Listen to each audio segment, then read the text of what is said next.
As you are watching this video, a stream of data is being sent from a server to your internet-connected device, bit by bit, packet by packet. All this data is broken down by the server and beamed to you, quickly reassembled and played back, just to make it possible for you to see every frame of me. This is obviously an incredibly rudimentary explanation of how the internet works, but I think it's easy to grasp how impressive both the infrastructure and technology is that makes it possible for you to see my video. You're consuming content from a video streaming site at the moment, unless of course you downloaded this video, but technicalities aside, you probably access this website either via typing in the address in the URL bar in your web browser, some kind of hyperlink, or through a mobile application. What you're seeing right now, this website and this video, is public. As long as you have reasonable access to the internet, you'll be able to access this webpage from anywhere in the world. This system is the face of the internet, the World Wide Web. Forms a wide web world. The invention of the internet, and more specifically the advent of the World Wide Web and web development, have made it possible for this relatively niche at first protocol set to become the underlying driving force behind the single largest sociopolitical shift in human history. Human invention and technology improves over time, and the same applies to the rate at which it improves. When you look at industrial development, it's the most real-world equivalent to an exponential curve, double the advancement in half the time. This does have the unfortunate effect of making the standard for innovation higher every decade. It becomes harder and harder for invention to last longer the later you reach into human history. But today, I don't want to talk about the future. I want to talk about the past. As could be easily inferred from the title of the series, these videos will be tackling web history and culture. Internet history, as it's called, has been documented and discussed for ages. It's nothing new, but the world of the web is wide, and I hope to be able to entertain and inform both about unheard stories and in an original way. This is Wide Web World.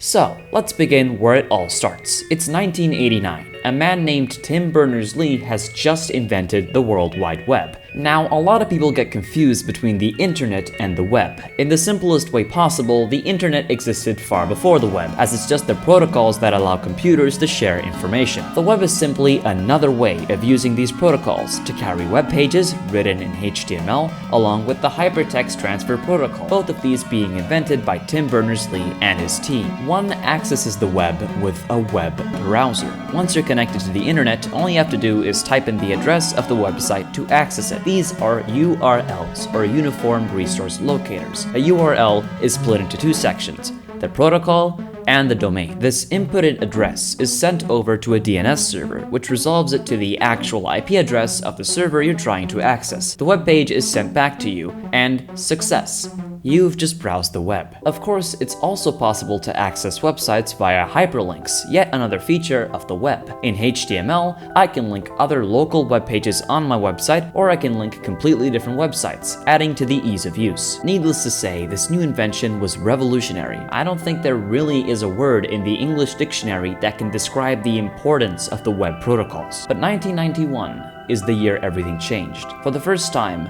the web was made publicly accessible. It was now possible for anyone with the skill and money to create and host a website. At first, it was only text and hyperlinks. Then with the release of the Mosaic web browser in 1993 came images. With the release of more and more web browsers and the increasing availability of personal computers and modems, nearly half of all Americans had access to the web by 1999. I was born in an era where people were already creating complex Flash websites, and both online games and video streaming were commonplace on various web pages. So I can only imagine how it could have been for someone born, say, in the 80s, to finally get their dial-up connection working and to be able to access a world of information, a world of people and documents and images and software, all for the first time.